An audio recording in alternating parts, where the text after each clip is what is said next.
जब हमारा last lecture था केमिस्ट्री का, तो हम लोगों ने देखा था work done in irreversible process, यानी W equals to minus of P del V। इस टॉपिक पे हम लोगों ने क्वेश्चन कल के दिन देखा था। बहुत सारे लोगों का ऐसा डिमांड था कि सर वीडियो क्लियर नहीं दिख रहा था। अब एक्चुअली आपको पता है कि YouTube ने HD वीडियो को फिलहाल में रोक दिया है, और HD वीडियो रोकने की वजह से आप लोग को उतना क्लियर नहीं दिख रहा था, और मे भी हो सकता है कि थोड़ा कैमरे में भी प्रॉब्लम था, इसकी वजह से भी नहीं हो पाया। बट मुझे पता है कि मैंने पिछला जो मैथ्स का वीडियो बनाया था बेसिक डेरिवेटिव का, वो थोड़ा क्लियर था एज कम्पेयर टू था। आज मैं क्या कर रहा हूँ, जो मैंने कल के दिन आपको होमवर्क दिया था केमिस्ट्री में, जैसे आपको जो मैंने PDF सेंड किया था, उस PDF में मैंने पूरे 9 क्वेश्चन दिया था पहले टाइप के, problem based on irreversible process. उसमें मैंने 5 क्वेश्चन सॉल्व करके दे दिए थे, और 4 क्वेश्चन आपको होमवर्क दिया था मैंने 6th, 7th, 8th और 9th। और वीडियो क्लियर ना होने की वजह से आपने बोला था कि मुझे समझा नहीं, तो मैं क्या कर रहा हूँ, जो भी आपको होमवर्क दिया था वही फिर से मैं रिपीट कर दे रहा हूँ एक बार। ठीक है, चलेगा?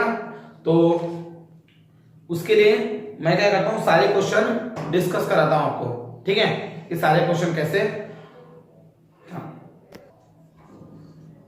ये होमवर्क का 6 नंबर का क्वेश्चन है आपके। अगर होमवर्क के 6 नंबर के क्वेश्चन की अगर हम बात करते हैं, तो एक बार अच्छे से रीड करो कि क्वेश्चन में दिया क्या है। क्वेश्चन को अच्छे से रीड करोगे तो दिया हुआ है 2 moles of an ideal gas are expanded isothermally and reversibly from volume of 15.5 liter to 20 liter at a constant pressure। अब यहां पे देखो एक वर्ड मेंशन किया हुआ है कांस्टेंट प्रेशर। जैसे ही मैंने देखा कांस्टेंट प्रेशर, वैसे मुझे समझ में आ गया कि ये जो प्रॉब्लम है, ये प्रॉब्लम है W equals to minus of P del V का। किसका?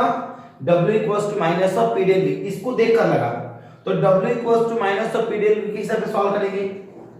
Of 1 atmosphere, calculate the work done. मुझे लीटर एटमॉस्फेयर में निकालना है, मुझे जूल में निकालना है, मुझे कैलोरी में निकालना है। इन तीनों तरीके से मुझे निकालना है। तो सबसे पहले मैं क्या करूंगा, रोज की तरह हम लोग पहले लिखेंगे गिवन डाटा। पहले लिखेंगे गिवन डाटा। अब हम गिवन डाटा में क्या लिखेंगे, हमें कौन कौन सी इंफॉर्मेशन दी है। सबसे पहले मुझे इंफॉर्मेशन दिया हुआ है, कौन सा बताओ मुझे, दिया मुझे from volume of 15.5 litre to 20 litre, यही दिया हुआ है। इसका मतलब स्टार्टिंग का वॉल्यूम कितना दिया है, स्टार्टिंग का वॉल्यूम दिया है 15.5 लीटर। फिर बाद में सेकंड वॉल्यूम कितना दिया है 20 लीटर। तो मेरे को V1 और V2 मिल गया। उसके बाद में और क्या दिया है, at a constant pressure of 1 atmosphere, और प्रेशर दिया है मुझे 1 एटमॉस्फेयर। बस यही 3 चीजें गिवन है। टू फाइंड मुझे क्या करना है, टू फाइंड करना है मुझे, क्या करना है फाइंड, मुझे वर्क डन निकालना है, मुझे वर्क डन निकालना है। सबसे पहले निकालना है लीटर एटमॉस्फेयर में निकालना है। दूसरा मुझे वर्क डन टाइम निकालना है, वर्क डन निकाल के दिखाना है जूल में। और तीसरा वर्क डन जो निकाल के दिखाना है मुझे, वर्क डन निकाल के दिखाना है मुझे कैलोरी में। इन 3 तरीकों से मुझे वर्क डन निकाल के दिखाना है। अब मैं फॉर्मूला कौन सा पुट करूंगा, आपको पता है फॉर्मूला क्या है इसका। तो फॉर्मूले की अगर बात करेंगे तो फॉर्मूला है W equals to minus of P external del V, यही फॉर्मूला है। अब मैं क्या करूंगा, P एक्सटर्नल ऐसे के वैसे लिखूंगा, और इस पे लिखूंगा मैं V2 माइनस V1। समझे मेरी बात? तो मुझे बताओ P एक्सटर्नल कितना दिया है मुझे दिया P एक्सटर्नल 1 एटमॉस्फेयर, तो मैं लिखूंगा -1। और उसके बाद बताओ मुझे V2 माइनस V1, V2 कितना दिया है 20 दिया है, और V1 कितना दिया है 15.5 दिया हुआ है। तो हम क्या करेंगे, -1 इंटू 20 माइनस 15.5 यानी कितना हो गया 4.5। तो ये ओवरऑल कितना आएगा, ये आएगा -4.5, ये आ गया W। तो ये जो यूनिट रहेगा, इसका यूनिट क्या रहेगा, ये वॉल्यूम रहेगा लीटर में, और प्रेशर रहेगा एटमॉस्फेयर में। तो आ गया ये लीटर एटमॉस्फेयर। तो मेरा पहला प्रॉब्लम सॉल्व हो गया, पहला। सेकंड बोला है वर्क डन क्या निकालना है मुझे, जूल में निकालना है। और अगर वर्क डन मुझे अगर जूल में निकालना है, तो इसके लिए मैं क्या करूंगा, इसके लिए मैं करूंगा W इक्वल्स टू -4.5 इंटू 100। अगर मैं 100 से इंटू कर दूंगा तो वो जूल में कन्वर्ट हो जाता है। एक्चुअली ये राउंड फिगर वैल्यू है, एक्चुअली में आना चाहिए था 101.3, बट नए टेक्स्ट बुक के हिसाब से वहां पे 100 ही दिया हुआ है, इसलिए हम लोग भी 100 ही लिखते हैं। अब यहाँ गए जूल में, तो W इक्वल्स टू क्या हो गया, इसको इनटू कर दे तो कितना हो जाएगा -450 जूल। ये आंसर हो गया आपका जूल में। वही तीसरा मुझे निकालना है, कैलोरी में निकालना है, तो कैलोरी के लिए क्या करूंगा मैं, W equals to 450 into 2.4 into 10⁻⁻⁴। बस आप इसको मल्टीप्लाई कर देना और जो भी आपका आंसर रहेगा वो आंसर कहाँ में आएगा, आपका आंसर रहेगा आपका कैलोरी में। अब मुझे लगता है मल्टीप्लाई तो आप लोग कर ही पाओगे, ठीक है। देखो अभी कैसा है कि मैंने यहाँ पे क्वेश्चन लीटर एटमॉस्फेयर में दिया है। लीटर एटमॉस्फेयर का मतलब dm³ बैरल भी होता है, क्योंकि मैंने आपको कल के दिन बता के दिया था कि लीटर और dm³ दोनों सेम होते हैं और एटमॉस्फेयर और बैरल दोनों सेम होते हैं। तो लीटर एटमॉस्फेयर दिया हो या फिर dm³ और बैरल दिया हो, दोनों के दोनों सेम ही होते हैं, दोनों में कोई डिफरेंस नहीं होता। बस आप इसको ध्यान रखोगे। तो ये था आपका जो होमवर्क था, उस होमवर्क का पहला वाला प्रॉब्लम, यानी कि 6 नंबर का प्रॉब्लम है जो आपके पीडीएफ में मैंने सेंड किया था। देख लो, आप इसका स्क्रीनशॉट निकाल लो और स्क्रीनशॉट निकालने के बाद फिर आप इसको अपने कॉपी में सॉल्व कर लो।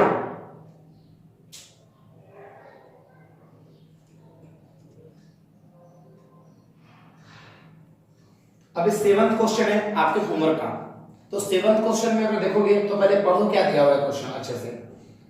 Calculate the constant external pressure. जैसे ही कांस्टेंट एक्सटर्नल प्रेशर वर्ड आ गया वैसे ही मैं बोल सकता हूं, देखो आया है कांस्टेंट एक्सटर्नल प्रेशर, आया है, और कांस्टेंट एक्सटर्नल प्रेशर आ गया, इसका मतलब है कि यहां पे जो फार्मूला लगेगा वो W equals to minus of P external del B, यही लगने वाला है फार्मूला, ठीक है। यानी हम ये बोल सकते हैं W इक्वल्स टू, खैर उसके बारे में बाद में देखेंगे अपन, पहले हम डाटा निकालते हैं।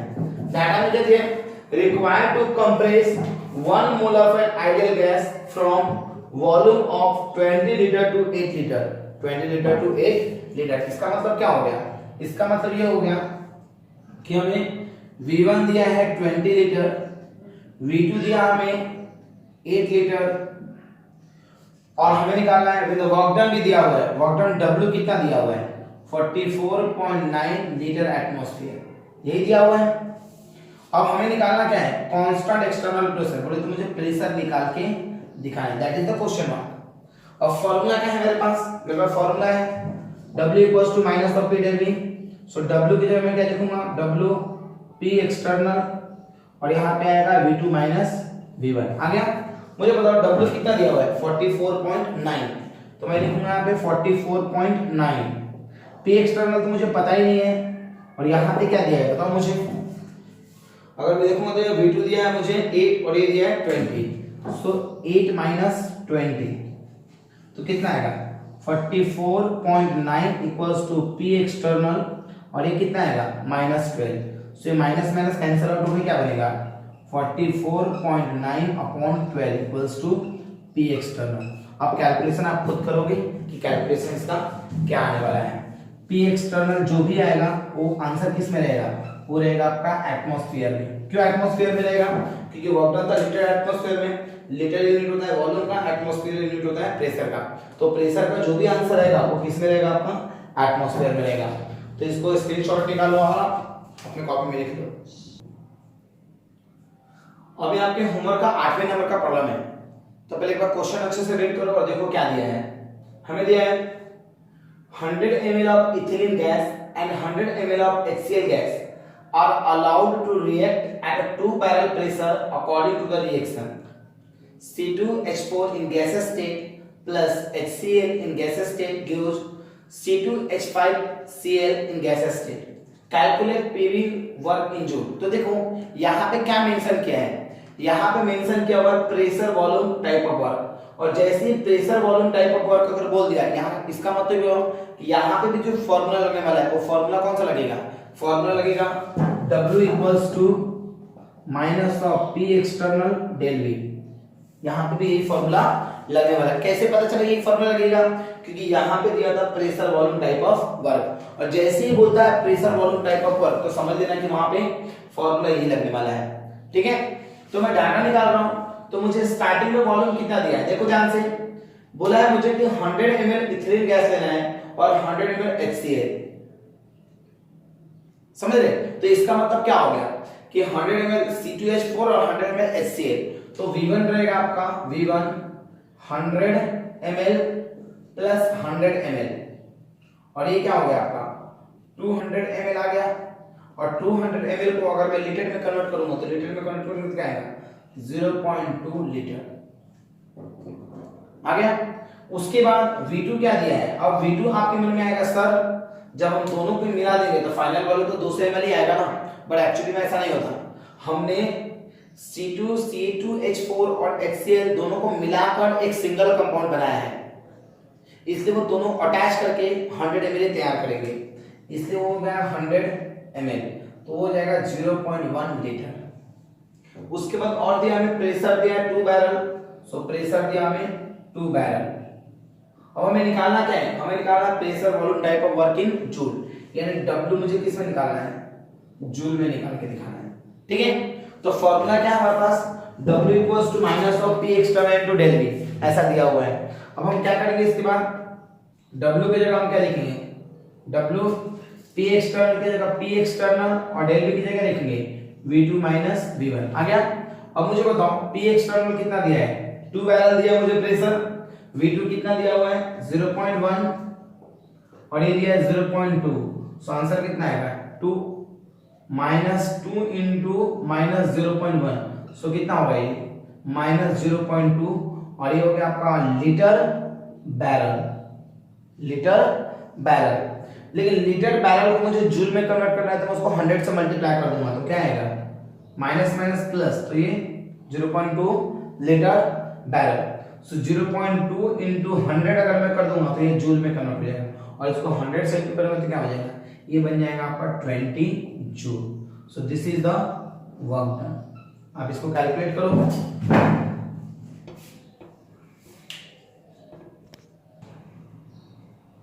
ये आपके होमवर्क का 9th नंबर का प्रॉब्लम है, होमवर्क का 9th नंबर का प्रॉब्लम अगर रीड करोगे अच्छे से तो आपको क्या समझ में आ रहा है, पहले रीड करो क्वेश्चन।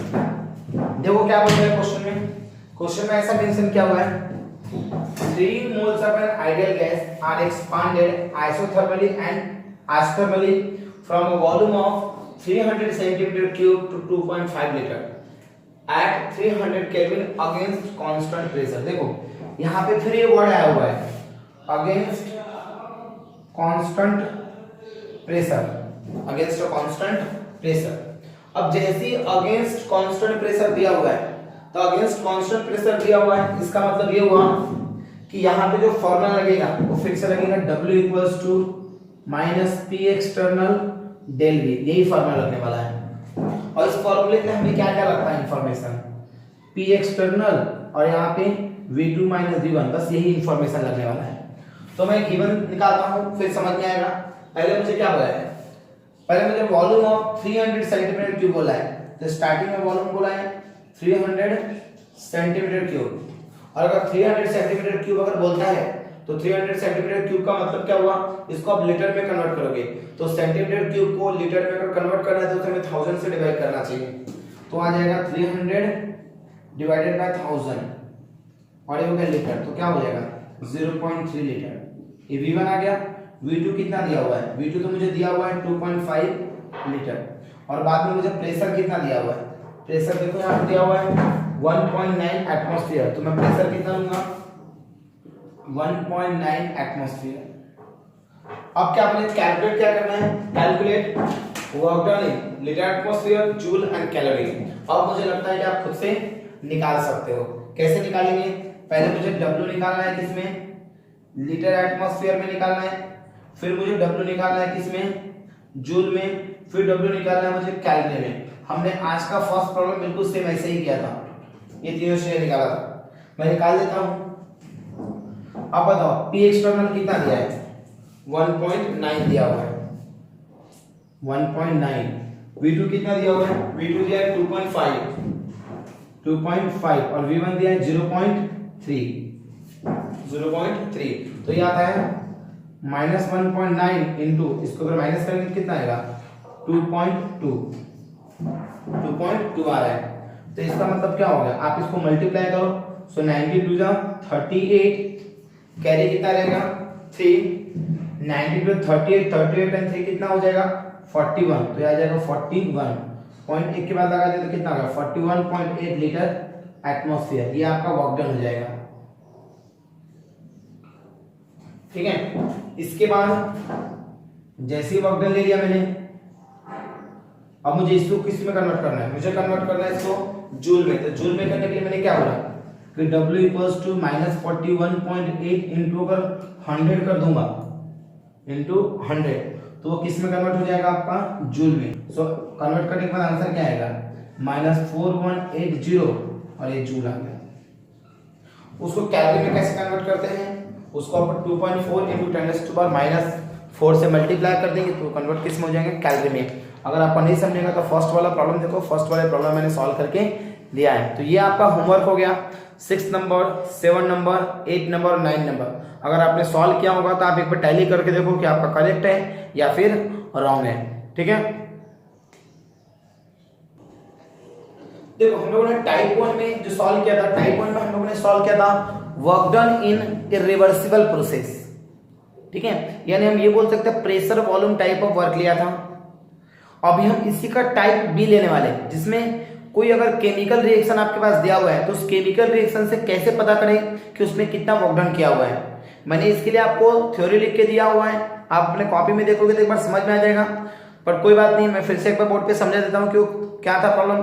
तो ऐसा था कुछ, अगर बी work done in chemical reaction, और हमने इसके लिए फॉर्मूला यूज किया था। फॉर्मूला था हमारा W equals to minus of del n R T. यहाँ पे डेल एन क्या होता है, डेल एन होता है N2 माइनस N1, और N2 का मतलब होता है gaseous product in product side,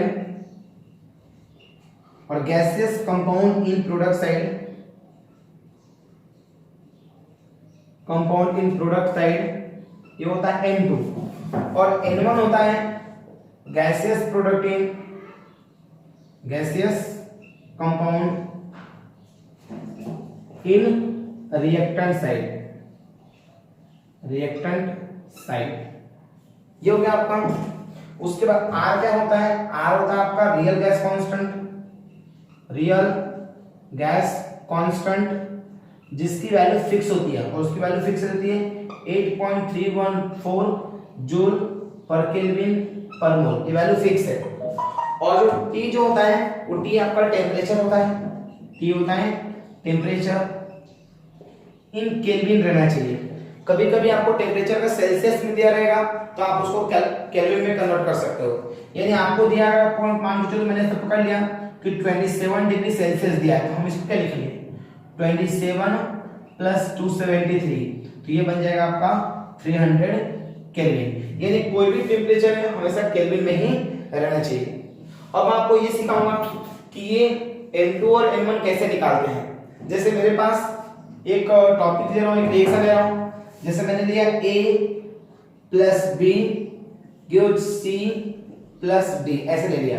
अब यहाँ पे 2 है और यहाँ पे 3 है, ये गैस में है, ये आपका लिक्विड में है, यहाँ पे 2 है, ये मान 2 की जगह मैंने यहाँ पे 5 ले लिया, ये गैस में ले लिया, और ये 2 ले लिया और ये गैस में ले लिया। अब आपको ये देखना है कि गैस वाले कंपाउंड कितने हैं प्रोडक्ट साइड में, और रिएक्टेंट साइड में गैस वाले कंपाउंड कितने हैं। तो गैस वाले कंपाउंड अगर मैं लेफ्ट हैंड साइड में अगर देखूंगा तो गैस वाले कितने हैं, N2 कितना है, N2 कितना है, गैस वाला 5, गैस वाला 2, यानी कितना हो जाएगा 5 प्लस 2, तो कितना हो गया 7। गैस वाला लेफ्ट हैंड साइड में कितने हैं, गैस वाला सिर्फ 2 ही है, क्योंकि ये तो लिक्विड में है तो इसको नहीं गिनेंगे, तो सिर्फ इसी को गिनेंगे, तो कितना हो गया 2। सो डेल एन कितना हो जाएगा N2 माइनस N1, तो कितना हो जाएगा N2 कितना है 7 है और N1 कितना है 2, तो कितना हो जाएगा 5। तो जमेगा आपको कैसे हम लोग डेल एन निकालेंगे।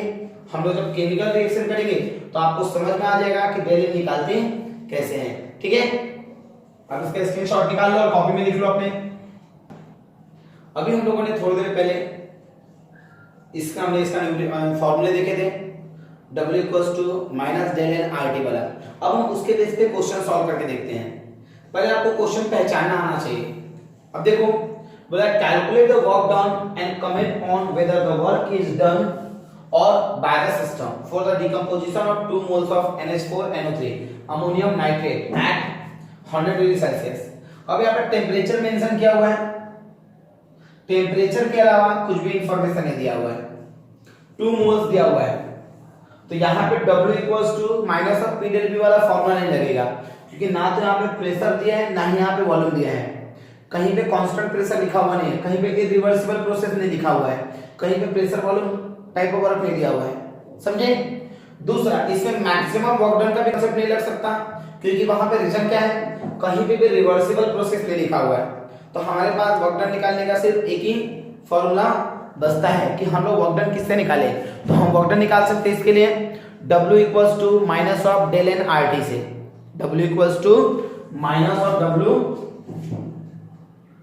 फॉर्मूला की अगर बात करेंगे, फॉर्मूला तो फॉर्मूला क्या हो जाएगा, फॉर्मूला आ जाएगा आपका W = -del n RT।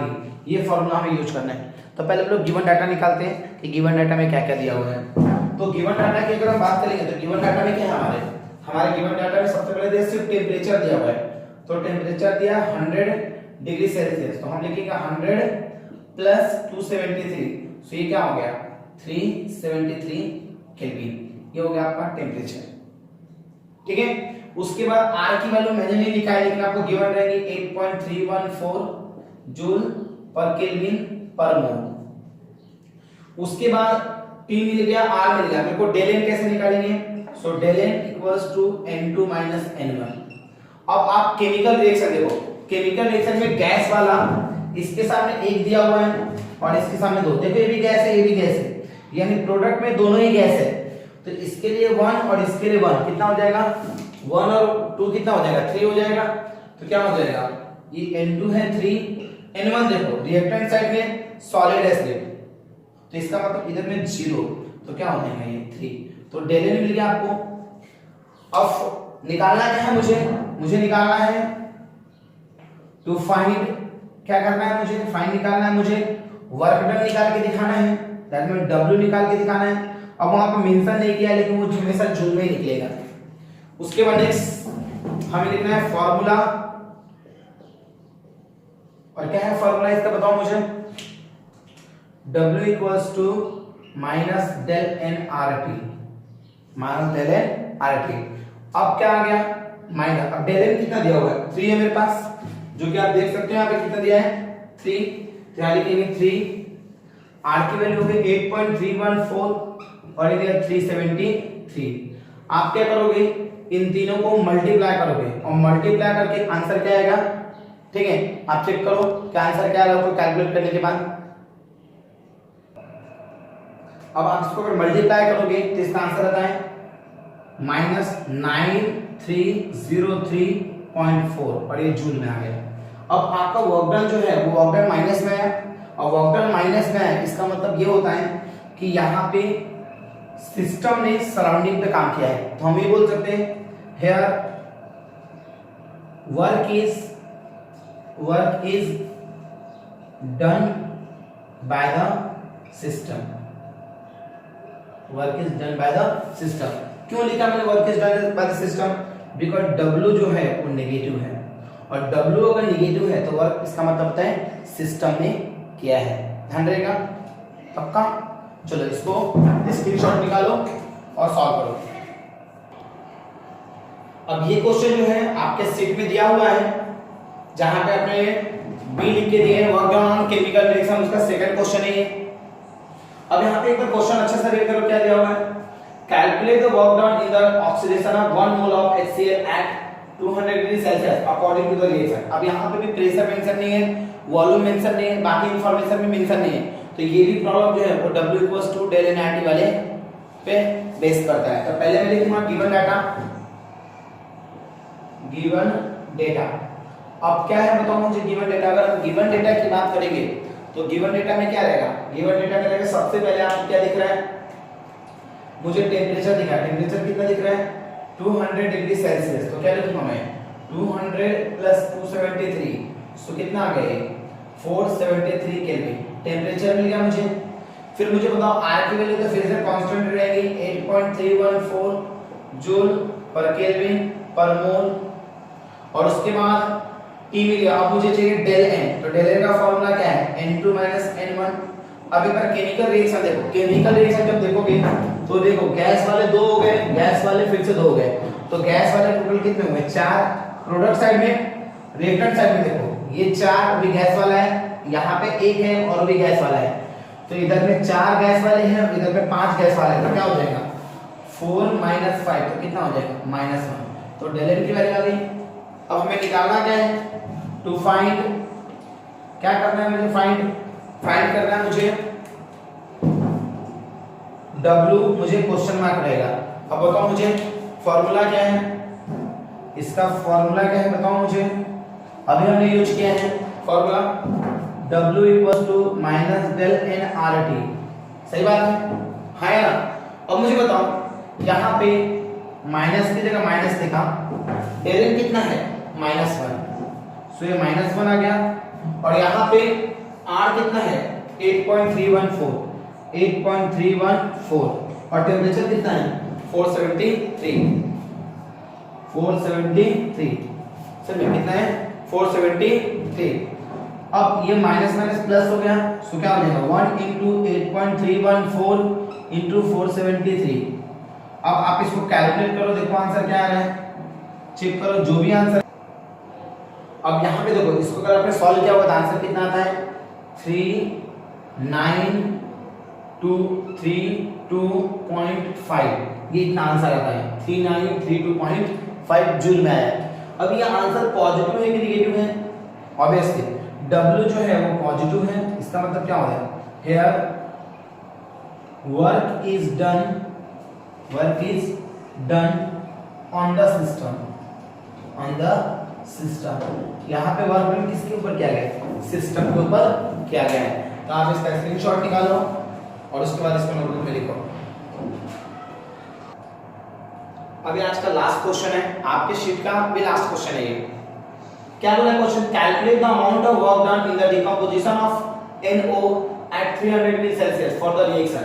और अपने को रिएक्शन दिया हुआ है, तो हम क्या करेंगे सबसे पहले गिवन डाटा निकालेंगे। तो गिवन डाटा में सबसे पहले क्या रहेगा अपना टेम्परेचर कितना दिया हुआ है 300 डिग्री सेल्सियस, तो क्या हो जाएगा 300 प्लस 273, तो कितना हो जाएगा ये 573 केल्विन, ठीक है। उसके बाद मुझे बताओ R की वैल्यू तो कांस्टेंट रहेगी 8.314 जूल पर केल्विन पर मोल। और यहाँ पे हम निकालेंगे डेल n, तो डेल n कितना आएगा फॉर्मूला n2 - n1। एक बार रिएक्शन को देखो, रिएक्शन में प्रोडक्ट साइड में n2 के सामने कुछ नहीं है तो 1 पकड़ेंगे, O2 के सामने कुछ नहीं तो 1 पकड़ेंगे, सो ये 1 और 1 कितना हो जाएगा 2। लेफ्ट हैंड साइड में रिएक्टेंट साइड में कितना है 2, सो क्या हो जाएगा ये 2 - 2, तो कितना हो जाएगा 0 आ गया, ठीक है नहीं। अब जैसे 0 आ गया फिर से वर्क डन निकाल के दिखाना है मुझे, फार्मूला तो ये लगने वाला है, तो लिखेंगे -0 × 8.314 × 573। इसका मतलब क्या हो गया 0 जूल आ गया, यानी इस क्वेश्चन में वर्क हुआ ही नहीं। तो हम क्या लिख सकते हैं, यहाँ पे कुछ भी नहीं लिखेंगे, तो हम लिख सकते हैं हियर वर्क, या फिर कुछ भी नहीं लिखेंगे, छोड़ देंगे ऐसे, कोई मेन सा पूछा ही नहीं है तो ज्यादा लिखने की जरूरत नहीं है। तो अभी आप क्या करोगे, ये सारे क्वेश्चन को एक बार अपने कॉपी में लिखोगे अच्छे से और लिख के फिर उसको एक बार रिवाइज करोगे। नेक्स्ट जब हमारा वीडियो रहेगा तो नेक्स्ट वीडियो में हम लोगों ने मैक्सिमम वर्क डन पे क्वेश्चन पढ़ना है, ठीक है। So thank you for watching this video.